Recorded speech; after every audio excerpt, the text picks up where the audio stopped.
Heute geht es halt darum, beim 147er den Dachhimmel zu wechseln. Ich habe keinen Bock mehr auf dieses Standard-Stoffgrau. Dazu muss natürlich der Himmel raus. Als erstes kommen aber noch die ganzen Säulen und Kleinteile raus. Wir fangen mit der C-Säule an und nehmen erstmal die Dichtungen aus. Dazu kühlen wir die Batterie ab und lassen den Tag stehen. Da muss natürlich ein Fachmann das Ganze machen mit den Säulen, denn dahinter sind Airbags. Hinter der Kofferraumlampe befinden sich auch nochmal Schrauben, die müsst ihr einfach rausklippen und dann könnt ihr auch schon die Schrauben rausnehmen. Da wo der Gurt reingeht, sitzt auch nochmal eine Schraube, den klippt ihr einfach raus. Um die C-Säule komplett rauszunehmen, müsst ihr die Kofferraumdichtung entfernen.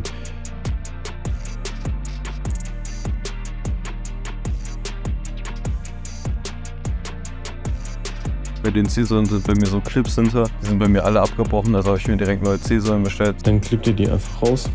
Ich werde jetzt erstmal noch die alten C-Säulen fahren, sobald die neuen angekommen sind, werde ich die verstärken und dann auch einbauen. Für die Einstiegsgriffe, da greift ihr links und rechts einmal unter die beiden Abdeckungen und dann schraubt ihr die Schraube raus.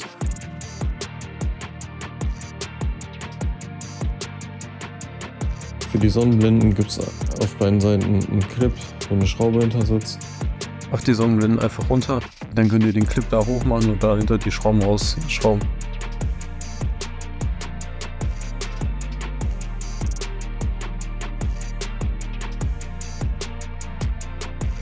Dann dreht ihr die Sonnenblende einfach ein bisschen zur Seite und könnt die Schraube rausschrauben. Um das Kabel von der Sonnenblende zu entfernen, habe ich jetzt eine Zange genommen, weil das sonst ein bisschen tricky war. Die Deckenleuchte, die müsst ihr einfach aushebeln. Hinter der Deckenleuchte sitzen noch 3 Schrauben, die den Dachhimmel halten.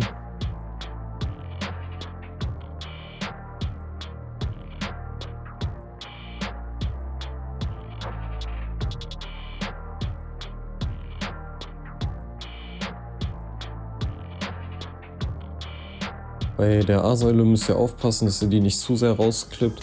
Da ist halt noch eine Schraube hinter und diese Schraube hält halt mit einem Band die A-Säule noch ein bisschen fest.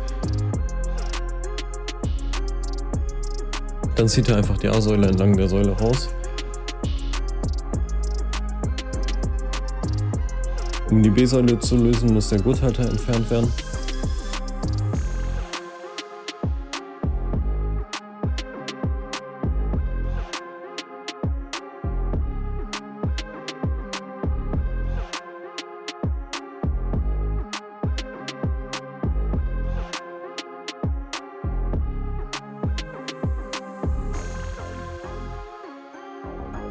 Um die B-Säule rauszuklemmen, müsst ihr wieder die Türdichtung rausnehmen. Zwischen den C-Säulen oben befindet sich noch ein Clip. Da passt auf jeden Fall auf, dass ihr den Dachhimmel nicht zu sehr beschädigt. Und dann kann der Himmel auch schon raus. Um die Trägerfolie zu lösen, ohne die Folie zu weit zu dehnen, haben wir immer kleine Stücke von der Trägerfolie genommen und dann damit die Folie so ein bisschen festgehalten. Ich habe hier von Würth einen Sprühkraftkleber verwendet. Von dem habe ich eigentlich nur Gutes gehört, also habe ich den halt auch verwendet, aber da sagt auch jeder was anderes. Alles, was ich mir angeschaut habe, da hat jeder was anderes gesagt.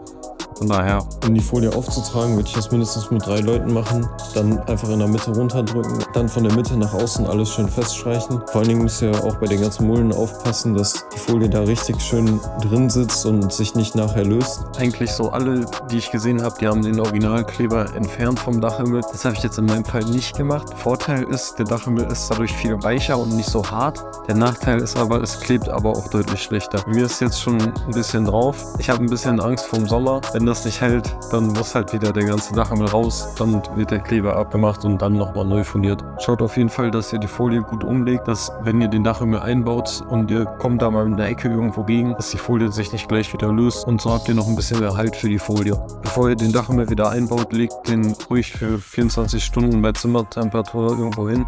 Dann hat der Kleber vernünftig Zeit zu wirken. Da ich keine schwarzen A-Säulen gefunden habe vom TI oder vom Blackline, habe ich halt die A-Säulen auch noch in Alcantara foliert. Das sieht auch eigentlich ganz gut aus. Ich würde da nur keinen Kleber auftragen, weil wenn die Folie zu dünn ist, dann merkt man so ein bisschen den Kleber dahinter halt. Und das ist dann halt so eine doofe Struktur. Dadurch, dass die Folie selbst klebend ist, hält bei mir auch an der A-Säule die Folie ganz gut, auch da, wo ich keinen Kleber verwendet habe. Und das sieht natürlich besser aus, weil man dadurch diese Kleberstruktur sieht von dem Sprühkleber.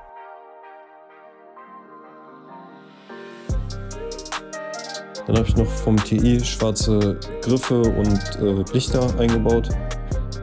Und dann seid ihr auch schon fertig. Ja, das war's dann auch schon. Ich bin ganz zufrieden mit dem Ergebnis und wenn der Himmel nicht halten sollte, gebe ich euch auf jeden Fall ein Update dazu auf Insta. Schaut da gerne mal rein.